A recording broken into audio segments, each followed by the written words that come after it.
More than 2,300 years ago, in the thick, sweltering heat of a Babylonian summer, a man who had rewritten the map of the known world drew his final breath. He was 32 years old. For nearly a week after his heart stopped beating, his body lay untouched in the palace chambers, and yet no trace of decay touched him. No discoloration, no smell, no sign that death had finally claimed the man who'd spent his entire life running from it. For centuries, people have called him Alexander the Great. They've called him a genius, a tyrant, a god, a monster. But tonight, we're not here for the textbook list of battles and dates. We're here to walk through his life, slow and quiet, to stand beside him as a restless boy with too much ambition for his father's court, as a young king staring down an empire 50 times the size of his own, as a lonely man at the edge of the world, wondering why victory never feels like enough. Close your eyes if you like. Settle in. Let the noise of the day fade away. This is the story of Alexander, the boy, the conqueror, the legend. Alexander was born in Pella, the capital of Macedonia, in the summer of 356 BCE. To call his family complicated would be an understatement. His father, Philip II, was the king who turned Macedonia from a backwater northern kingdom into the most feared military power in Greece. He was brilliant, ruthless, and rarely home, always off fighting another war, marrying another wife to secure another alliance. His mother, Olympias, was a princess from Epirus, a woman of fierce pride and even fiercer temper, who worshipped the god Dionysus and took part in wild, secret rituals deep in the mountains. She told Alexander from the day he was born that he was not just a prince. He was descended from Achilles, from Hercules, that his blood held the spark of gods. That seed of belief would grow into something that would change the world. When Alexander was a boy, he was sharp, restless, and impossibly stubborn. He hated losing, at anything. There's a famous story, one you may have heard before, but it tells you everything you need to know about the kind of boy he was. When he was 12 years old, a horse trader brought a massive, wild black stallion to Philip's court. No one could ride it. Every groom who tried was thrown off. Every soldier who came near was kicked or bitten. Philip told the man to take the horse away, that it was useless. But Alexander had been watching, and he'd noticed something no one else had. The horse was afraid of its own shadow. He walked up to the stallion, turned its head toward the sun so it couldn't see its shadow on the ground, and climbed onto its back. It didn't buck. It didn't fight. It just stood there, calm, as Alexander rode it around the courtyard in front of the entire court. Philip cried, they say, when he saw it. "My son," he said, "Macedonia is too small for you." He named the horse Bucephalus, ox head, for the strange brand on its shoulder. That horse would carry Alexander across 3 continents, through every battle he ever fought, until the day it died of old age in India. It was the one constant in a life that never stopped moving. When Alexander was 13, Philip decided he needed the best tutor in the world for his son. So he hired Aristotle. Yes, that Aristotle, the greatest philosopher of the ancient world, brought to Macedonia to teach a rowdy teenage prince and his friends. The school was in a little village called Mysa, out in the countryside, far from the noise and politics of Pella. For 3 years, Aristotle taught them everything: poetry, philosophy, medicine, rhetoric, logic. But what stuck with Alexander most was Homer. The Iliad, the story of Achilles, the greatest warrior who ever lived. Aristotle gave him a special, annotated copy of the poem, and Alexander kept it with him everywhere. He slept with it under his pillow. When he crossed into Asia, he brought it with him, and he'd read from it before every major battle. He wanted to be Achilles.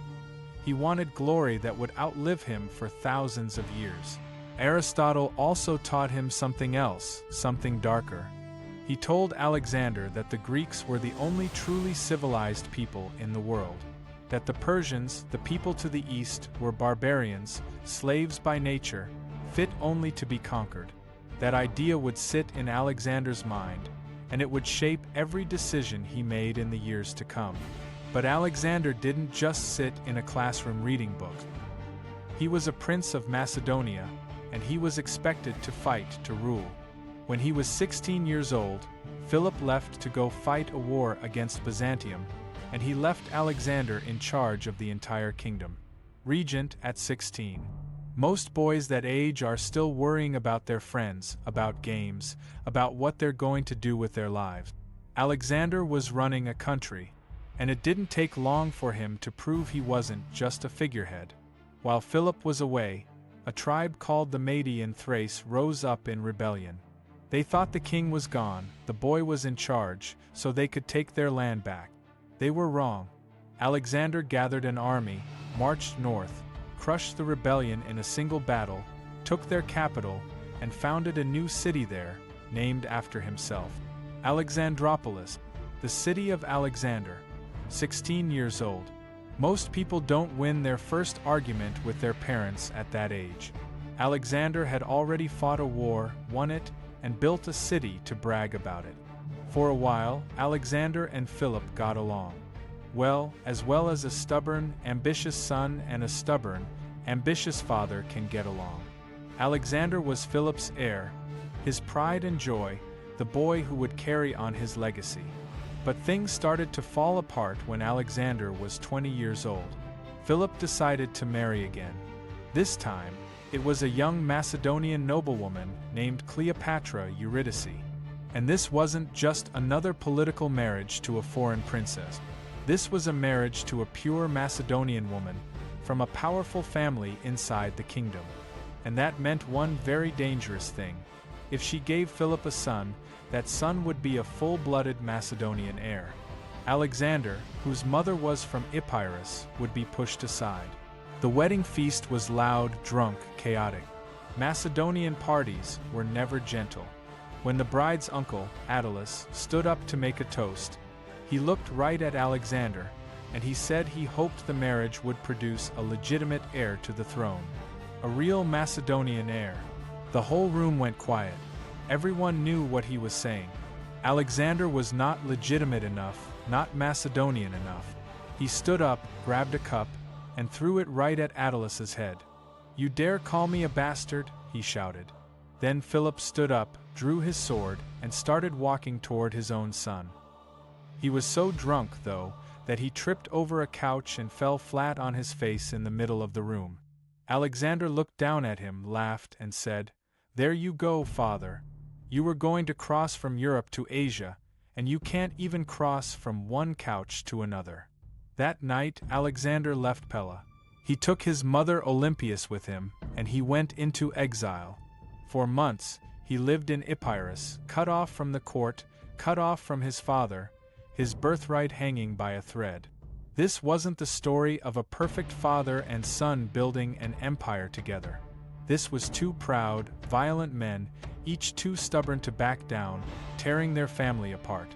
For a while, it looked like Alexander would never be king at all, that he'd spend the rest of his life in exile, watching some younger half-brother take the throne he'd been promised since he was a boy. But fate had other plans. A year later, in 336 BCE, Philip was assassinated at his daughter's wedding in Aegae. He was walking into the theater, surrounded by his bodyguards, when a young nobleman named Pausanias ran up and stabbed him right in the chest. Pausanias tried to run, but he tripped on a vine, and the bodyguards caught him and killed him on the spot. No trial, no answers, just a dead king and a dead assassin. To this day, no one knows for sure who ordered the killing. Some say it was a personal grudge, that Pausanias had been wronged by Attalus and Philip, and he acted alone. But a lot of people, then and now, wonder if Alexander had something to do with it. Think about it. He was in exile, about to lose his throne. His mother Olympias hated Philip, hated his new wife, hated the idea of a new heir. Within days of Philip's death, Alexander was back in Pella, crowned king, and every single one of his rivals for the throne was dead. Attalus, the man who'd called him a bastard, was executed. Cleopatra Eurydice and her infant daughter were killed, too, on Olympias's orders. Alexander said he had nothing to do with it, that the murder was the work of Persian spies trying to destabilize Macedonia. Maybe he was telling the truth. Maybe he wasn't. We'll never know. But what we do know is this. At 20 years old, Alexander was king of Macedonia. And he had a lot of enemies, both inside the kingdom and out. The second the Greek city-states heard Philip was dead, they cheered. They thought the Macedonian Empire was over. That a 20-year-old boy couldn't hold together what his father had built. Athens, Thebes, all the old powers started plotting to throw off Macedonian rule. They thought Alexander was weak. They thought he'd be easy to beat. They were very, very wrong. Alexander didn't wait for them to attack. He moved fast, faster than anyone thought possible. He gathered his army, and he marched south from Macedonia, through the mountains, all the way to Thebes in less than 2 weeks. The Thebans didn't even know he was coming until his army was right outside their walls. They refused to surrender. They called him a boy, a tyrant, said they'd fight to the last man. So Alexander attacked. The battle was over in hours. The Theban army was crushed. And then Alexander did something that would haunt his reputation for thousands of years. He ordered the city destroyed. Every house, every temple, every building burned to the ground. Tens of thousands of people were killed or sold into slavery. The only buildings he spared were the house of the poet Pindar and the temples of the gods. He did it on purpose. He wanted to send a message to every Greek city-state. This is what happens if you betray me. Don't test me. It worked. Athens surrendered immediately. All the other city-states fell in line. In a matter of months, Alexander had gone from an exiled prince with a shaky claim to the throne to the undisputed ruler of all Greece. And he was just getting started. His father Philip had spent years planning an invasion of Persia. He'd wanted to cross the Hellespont, to avenge the Persian invasion of Greece 150 years before, to bring the barbarian empire to its knees. Alexander didn't just want to finish his father's plan. He wanted to go further, all the way, to the end of the world. In the spring of 334 BCE, Alexander crossed the Hellespont.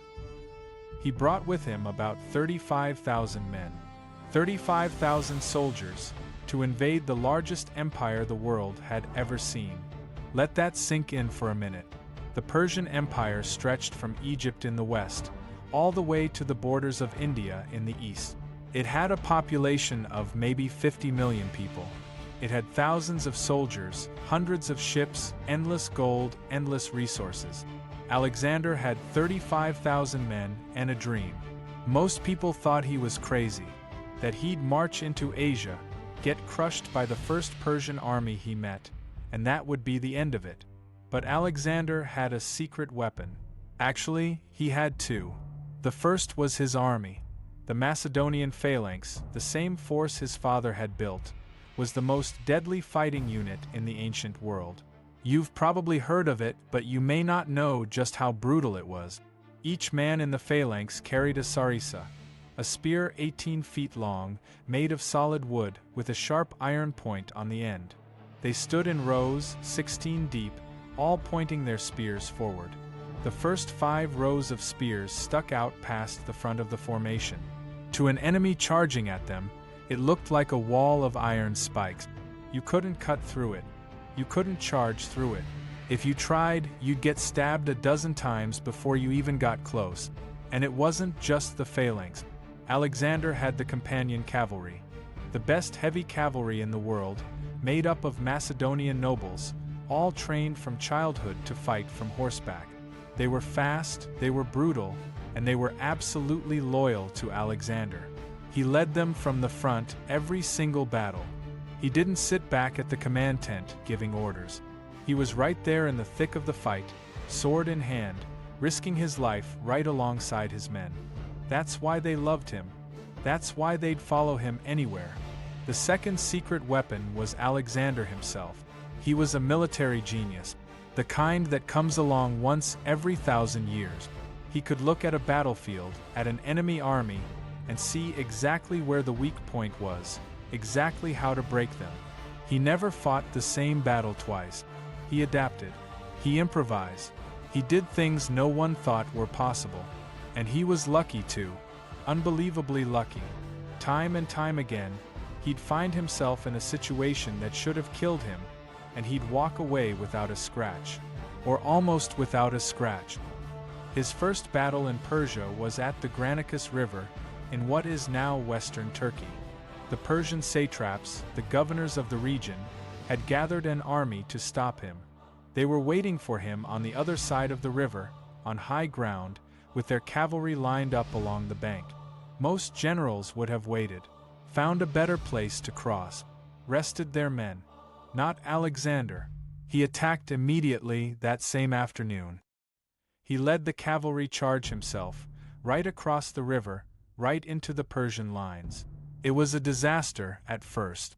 The river was deep, the banks were muddy, the Persians were throwing javelins down at them from above. Alexander's men were getting picked off left and right. And then, for a second, Alexander was alone.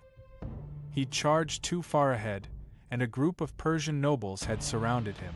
One of them, a man named Rosaces, raised his axe and swung it right at Alexander's head. It hit his helmet hard. The helmet cracked. The blow was so strong it knocked Alexander to one knee. For a split second, everyone thought he was dead. The Persian raised his axe again, to finish him off.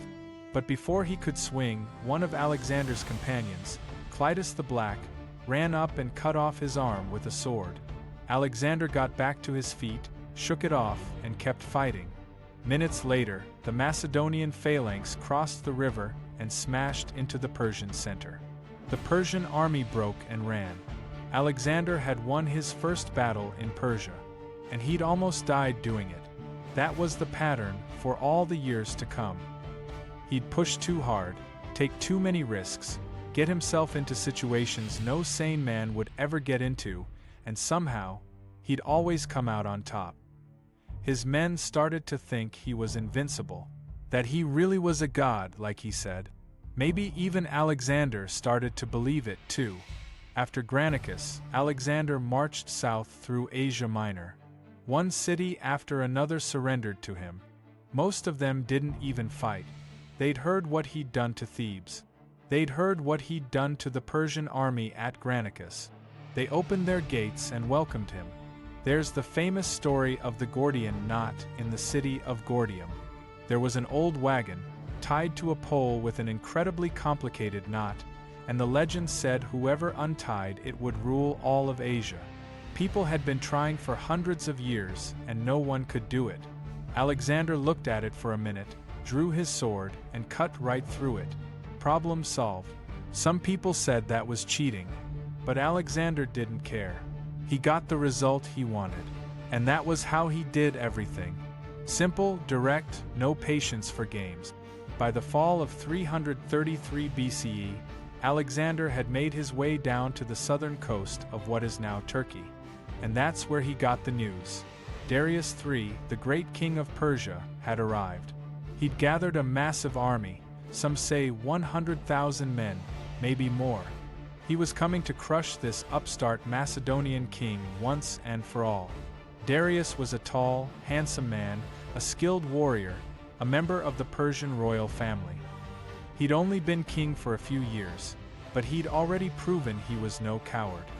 He'd fought rebels, he'd won battles, he'd earned the respect of his men. This wasn't some soft, pampered king sitting in his palace. This was a fighter, and he was coming for Alexander. The two armies met at a place called Issus, on a narrow strip of land between the mountains and the sea. It was a terrible place for Darius's big army. There wasn't enough room for all his men to spread out, to use their numbers. But Darius was confident. He had more men, better cavalry, more resources. He thought he'd crush Alexander in a single afternoon. He was wrong. The battle started at dawn. Alexander lined up his phalanx in the center, his cavalry on the wings. Darius lined up his army right across from him, his own cavalry on the flanks, his best infantry in the center, and he sat in his golden chariot right in the middle of it all, where everyone could see him. For a while, it looked like Darius might win. His cavalry on the left wing pushed back Alexander's right flank hard. The phalanx in the center was struggling, too, fighting uphill against the Persian infantry. But then Alexander made his move. He saw a gap in the Persian lines right near the center, and he charged. He led the companion cavalry straight into that gap, straight for Darius's chariot. It was chaos. Dust everywhere, shouting, the clank of swords, the scream of horses. Alexander and his men fought their way closer and closer to the great king. Darius saw him coming. He saw the bodies of his guards falling all around him. He saw Alexander, sword in hand, eyes burning. And then he ran. He turned his chariot around, and he fled the battlefield as fast as he could.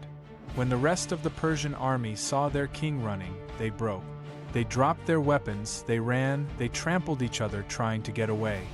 Alexander had won. Against all odds, against an army twice his size, he'd won.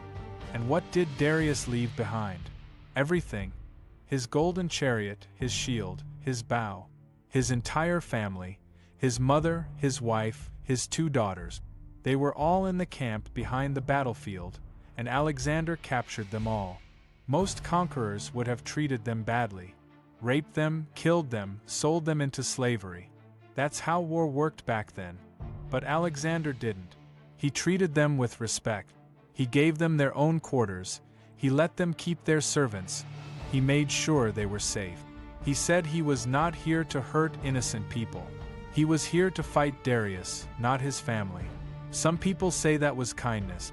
Some people say it was just good politics, a way to make himself look like a better ruler than Darius. Either way, it shocked everyone. It made people look at Alexander differently. This wasn't just a barbarian conqueror from the north.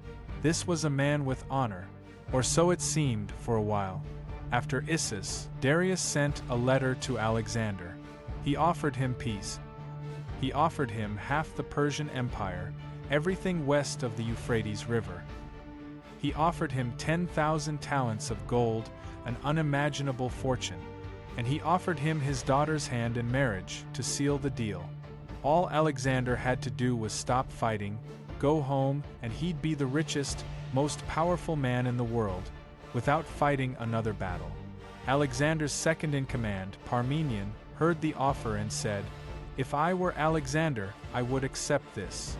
Alexander looked at him and said, "So would I, if I were Parmenion." He sent a letter back to Darius. He said he didn't want half the empire. He wanted all of it. He said Darius could come and surrender to him, and he'd be treated well. Or he could fight and lose. The choice was his. There was no negotiating.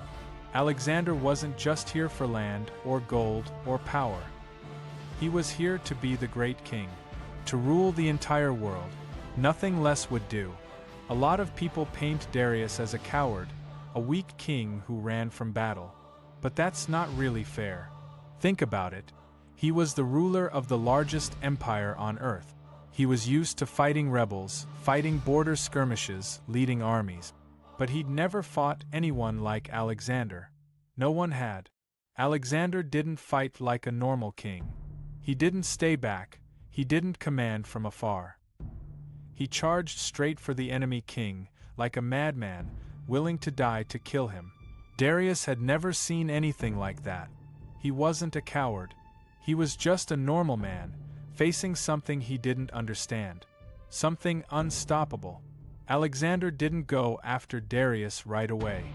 First, he marched south, down the coast of the Mediterranean, to take all the Phoenician cities. He wanted to take away the Persian navy's bases, so they couldn't attack him from behind. Most of the cities surrendered. But one didn't, Tyre. Tyre was an island city, off the coast of what is now Lebanon. It was surrounded by high, thick walls. It had a huge navy. It had been under siege before, hundreds of years before, and no one had ever taken it. The people of Tyre thought they were safe. They thought Alexander couldn't reach them, that he didn't have a navy strong enough to break through their walls. They told him he could leave an offering to the god Heracles in their temple, but he couldn't bring his army inside. Alexander got angry. He said he was going to take the city, no matter what it took. What he did next was insane. No one had ever tried anything like it. He ordered his men to build a causeway, a land bridge from the mainland all the way out to the island, 200 feet wide, a mile long, right through the sea. His men cut down trees, they piled rocks, they dumped dirt into the water, day after day, month after month. The Tyrians shot arrows at them from the walls, they sent ships to attack them, they tried to stop them. But they kept building. It took 7 months. 7 long, brutal months. But they did it. The causeway reached the island. Alexander brought his siege towers up. He rammed the walls, and he broke through. The city fell. And Alexander was furious. They'd resisted him for 7 months. They'd killed so many of his men. So he did what he always did when a city resisted him. He destroyed it. Most of the people were killed. The rest, about 30,000 men, women, and children, were sold into slavery. The city that had stood for 1,000 years, that no one had ever conquered, was gone in a single day. And the causeway? It's still there. 2,300 years later, Tyre is no longer an island. It's connected to the mainland, just like Alexander built it. He didn't just conquer places, he changed the face of the earth. After Tyre, Alexander marched south into Egypt. The Egyptians hated Persian rule. They'd been conquered by the Persians a few decades before, and they didn't like it one bit. So when Alexander arrived, they welcomed him as a liberator. They opened their gates, they crowned him pharaoh, they called him a god. For the first time in his life, Alexander was treated like more than a king. He was treated like a divine ruler, and he liked it a lot. While he was in Egypt, he did something strange. He took a small group of men, and he marched out into the desert, to the Siwa oasis, to visit the oracle of Ammonius. The oracle was famous all across the ancient world. People said the god Ammonius spoke through the priests there, and he could tell you the future. It was a dangerous journey, 3 days through the desert, no water, no shelter. They got lost once, they almost died of thirst. But they made it. Alexander went into the temple alone, and he spoke to the oracle. No one knows what the oracle told him. He never told anyone. But people said that when he came out, he looked different, like he knew something no one else did. A lot of people think the oracle told him he was a god, the son of Ammonius, not just the son of Philip, that he was destined to rule the entire world. Whether it was true or not, Alexander believed it. From that day on, he carried himself differently. He was no longer just a king. He was something more. By the summer of 331 BCE, Alexander was ready. He'd taken the coast, he'd taken Egypt, he'd secured his supply lines. Now he was going east, into the heart of the Persian Empire, to find Darius and finish this once and for all. Darius wasn't waiting around either. He'd gathered the biggest army he'd ever had. Some ancient sources say 1 million men. Modern historians think it was probably closer to 80 or 90,000, but even that was more than twice the size of Alexander's army. He had war elephants, scythe chariots, the best cavalry he could find. He'd trained for months. He was ready. This time, he wasn't going to run. The two armies met at a place called Gaugamela, in what is now northern Iraq. It was a flat, open plain, perfect for a big battle. Perfect for Darius's cavalry, his chariots, his elephants. This was his home field. He'd chosen the ground. He'd had it leveled so his chariots could run free. He had every advantage, and everyone knew it. The night before the battle, Alexander's men were scared. They could see the Persian campfires stretching for miles across the plain. It looked like the whole sky was on fire. Parmenion went to Alexander's tent, and he said they should attack at night, under cover of darkness, to even the odds. Alexander said no. He said he wanted to win fair and square, that he didn't want to steal a victory, that Darius would have every chance to beat him, and he'd still lose. The battle started at dawn. Just like at Issus, The Persian cavalry hit Alexander's flanks hard. The scythed chariots charged straight for the phalanx, their blades spinning, ready to cut through men like wheat. But Alexander had planned for this. He told his men to open up gaps in the lines, to let the chariots run right through, and then shoot the drivers from the side. It worked perfectly. Most of the chariots never even touched the phalanx. 4 hours, the battle raged back and forth. The Persian cavalry was pushing hard on both flanks. The phalanx in the center was holding, but just barely. Darius thought he was winning. He thought he'd finally broken this upstart king. But then, just like at Issus, Alexander saw his opening. A gap opened up in the center of the Persian line, right between the cavalry and the infantry. And Alexander charged. Straight into the gap, straight for Darius's chariot, just like before. This time, Darius didn't run right away. He stood his ground. He fought. His guards fell all around him. His charioteer was killed by a javelin right next to him. For a minute, it looked like he might stay, might fight to the death. But then he saw Alexander, getting closer and closer, sword in hand, eyes burning. And he broke. He turned his chariot around and he ran. Just like before. When the Persian army saw their king running, it was over. They broke and ran, thousands of them, trampling each other in the rush to get away. Alexander chased them for miles, until it got dark, until he couldn't see anymore. He'd won. He'd won the biggest battle of his life.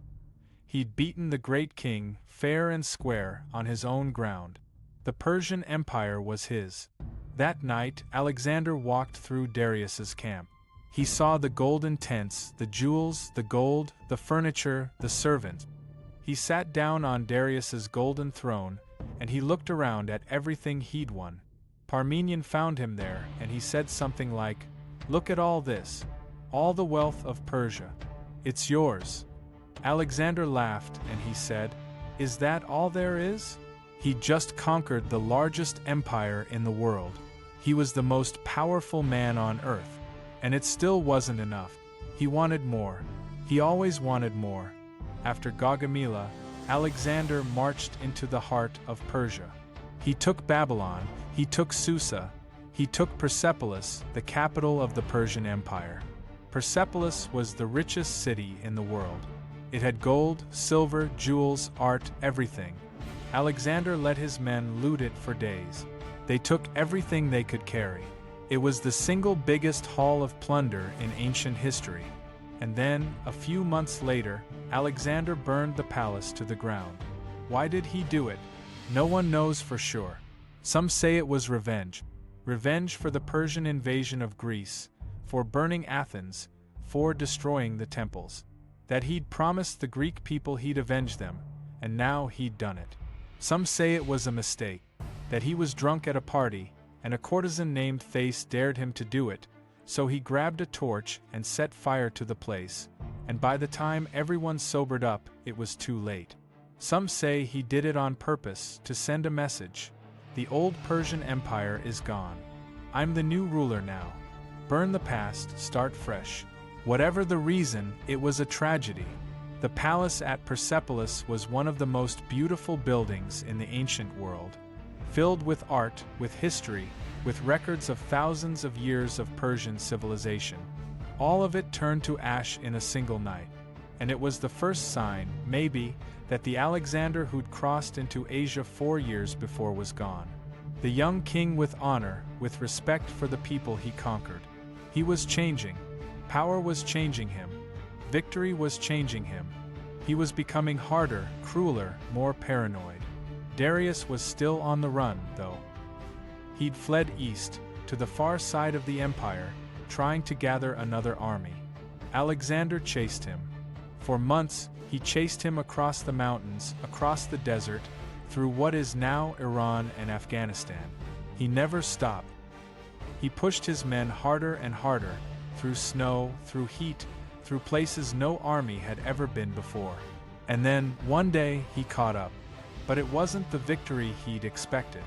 Darius had been betrayed by his own men. By Bessus, one of his satraps. Bessus had stabbed Darius, and left him dying in the back of a wagon, so he could run away and declare himself the new great king. When Alexander found Darius, he was already dead. He'd been killed by his own people before Alexander could get to him. Alexander looked at his body, at the man he'd fought for so many years, and he covered him with his own cloak. He gave him a proper royal funeral. He buried him in the royal tombs at Persepolis, alongside all the other Persian kings. And then he went after Bessus. He chased him for another year across the mountains all the way to Central Asia. He caught him eventually and he executed him. Slowly, painfully. For betraying his king. Alexander spent the next 2 years fighting in Central Asia, in what is now Afghanistan, Uzbekistan, Tajikistan. It was brutal. Not big, open battles like Gaugamela. Guerrilla warfare. Hit-and-run attacks. Ambushes. The people there didn't fight him in open fields. They hid in the mountains, they raided his supply lines, they killed his men one by one. It was slow, it was frustrating, it was deadly. And it changed Alexander even more. He became paranoid. He started to think everyone was plotting against him. Everyone was out to get him. And then came the night with Clitus the Black. You remember Clitus? The man who'd saved Alexander's life at the Granicus River. The man who'd cut off the Persian's arm, right before it killed him. He was one of Alexander's oldest friends, one of his most trusted generals. They'd grown up together, fought together, survived together. They were at a party in a city called Samarkand. Everyone was drunk. Someone started singing a song, making fun of the old Macedonian generals, saying they were nothing compared to Alexander. Clitus got angry. He stood up and he started yelling. He said Alexander was forgetting where he came from, that he was acting like a Persian king, not a Macedonian king, that he was surrounding himself with barbarians and treating his old friends like dirt, that all his victories weren't just his. They were the work of every Macedonian soldier who'd fought and died for him. Alexander got furious. He stood up, grabbed a spear from one of the guards, and he threw it right at Clitus, right at the man who'd saved his life. It hit him in the chest and killed him instantly. For a second, everyone was quiet. No one could believe it. Alexander looked at Clitus's body on the floor, and he broke down. He cried. He screamed. He said he was a monster, that he'd killed the man who'd saved him. He locked himself in his tent for 3 days, and he wouldn't eat, he wouldn't see anyone. He was inconsolable, but eventually he came out, and he never apologized. He never took it back. He said Clitus had disrespected him, that he'd gotten what he deserved. That was the moment, maybe, when the old Alexander died. The young prince, the loyal friend, the king who fought alongside his men. He was gone now. Replaced by something colder, something harder, a king who would kill anyone who disrespected him, even his oldest friend, even the man who'd saved his life. A little while later, Alexander married a Bactrian noblewoman named Roxana. She was the daughter of a local chief, one of the men he'd been fighting. Most people were shocked. A Macedonian king, marrying a barbarian woman from the mountains? But Alexander didn't care. He said he wanted to unite the Macedonians and the Persians, to make one people, one empire. He wasn't just a Macedonian king anymore. He was the king of all Asia, and he wanted his empire to be for everyone. Or maybe he just loved her. We'll never know. But even now, even after all of this, it still wasn't enough. Alexander wanted more. He wanted to go further east, all the way to India. He'd heard stories about India, about the rich kingdoms there, about the huge armies, about the elephant. He wanted to conquer it all. He wanted to reach the end of the world. His men were tired. They'd been fighting for 8 years.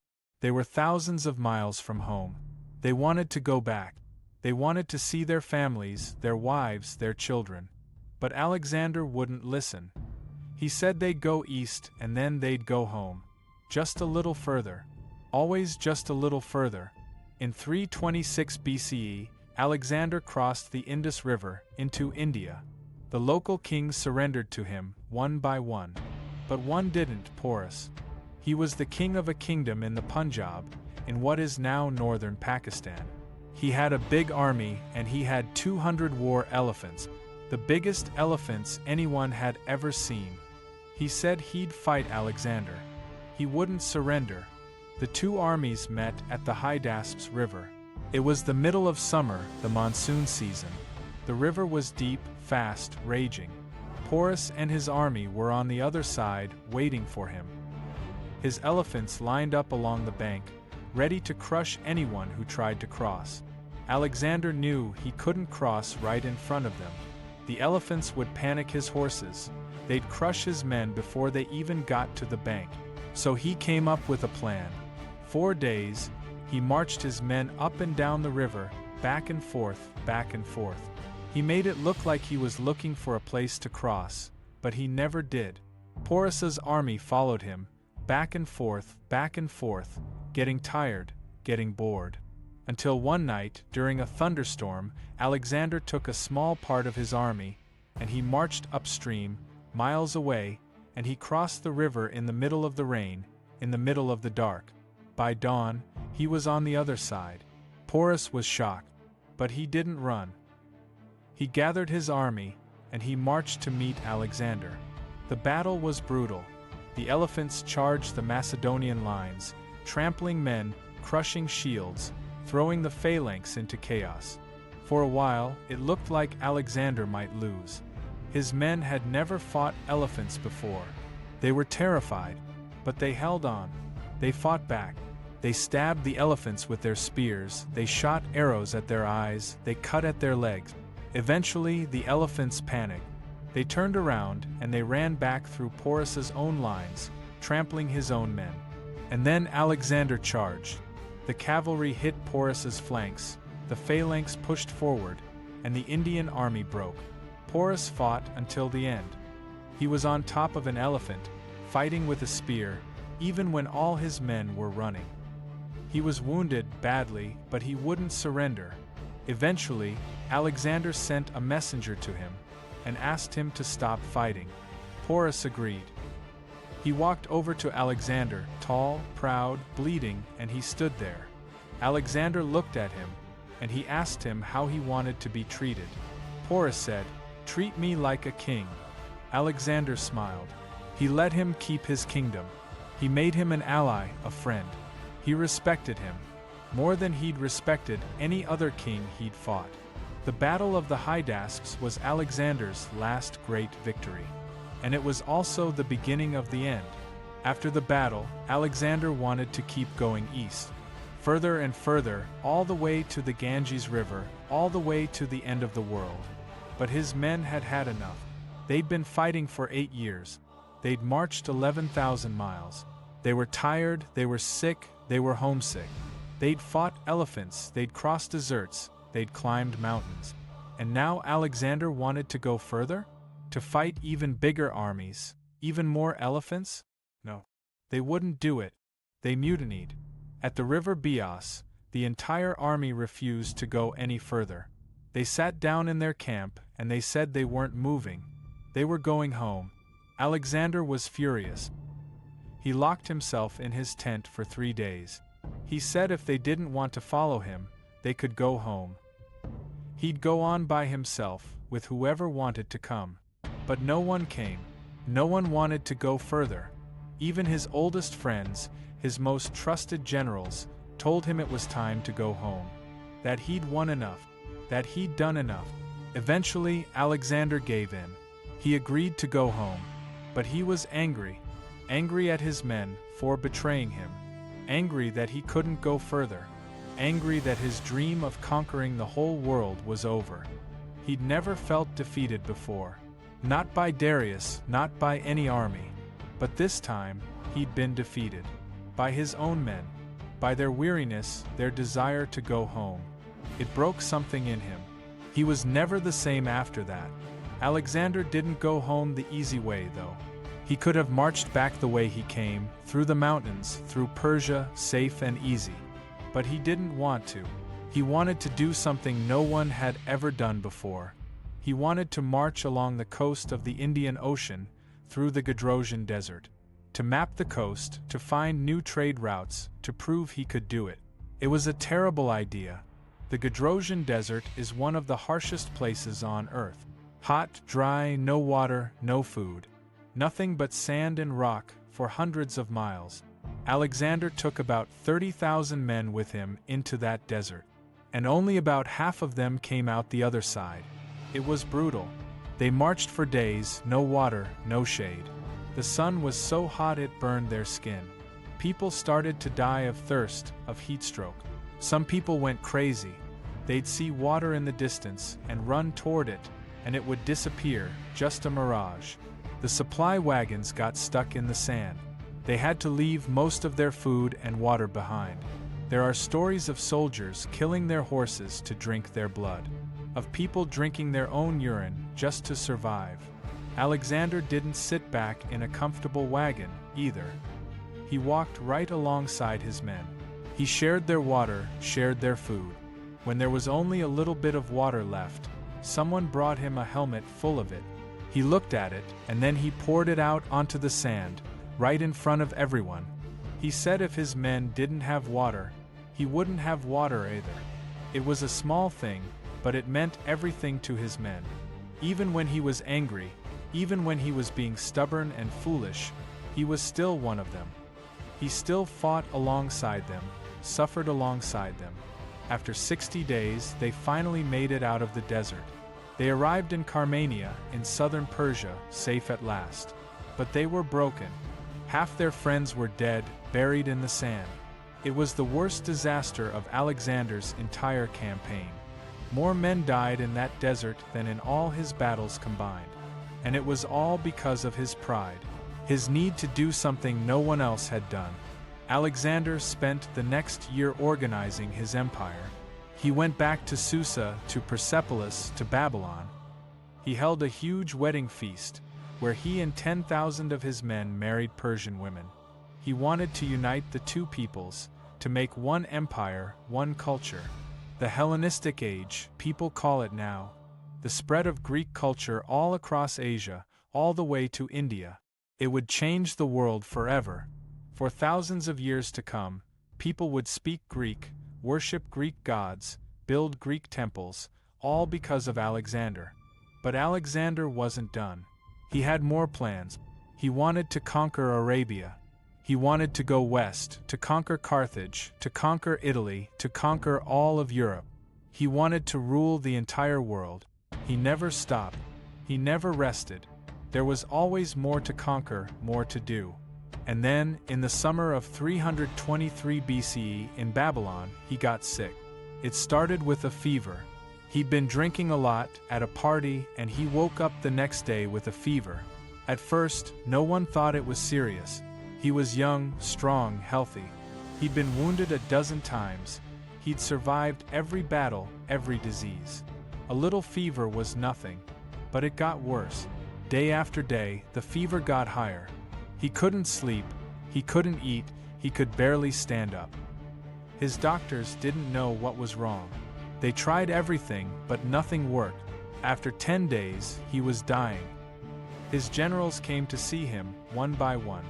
They asked him who would inherit his empire, who would be king after him. Alexander looked at them, weak, breathless, and he said, "To the strongest." And then he died. He was 32 years old. 4 days after he died, his body lay in the palace, in the hot Babylonian summer. And it didn't decay. No smell, no discoloration. It looked like he was just sleeping. People said it was proof he was a god, that even death couldn't touch him. Modern scientists think it was probably because he had typhoid fever or some other disease that causes dehydration that preserves the body for a little while. But back then, it was a miracle. To this day, no one knows for sure what killed Alexander. There are 100 different theories. Some say he was poisoned, that his generals killed him because they were tired of fighting, tired of his tyranny, tired of never going home, that they put poison in his wine at that last party. Some say it was malaria. that he got bitten by a mosquito in the marshes around Babylon and died of the fever. Some say it was typhoid or typhus or West Nile virus. Some say it was just years of drinking, of wounds, of exhaustion that finally caught up with him. His body had been through so much. A dozen wounds, years of marching, years of fighting, years of heavy drinking. Maybe it just gave out. We'll never know. The mystery of his death is just one more part of his legend. The boy who became a king, the king who became a conqueror, the conqueror who became a god. Dead at 32 with the whole world at his feet. After he died, his empire fell apart. His generals fought over it for years and years. They split it into 3 big kingdoms. The Ptolemies in Egypt, the Seleucids in Asia, the Antigonids in Macedonia. They fought each other, they made peace, they fought again. For hundreds of years, those kingdoms stood, until the Romans came and conquered them all.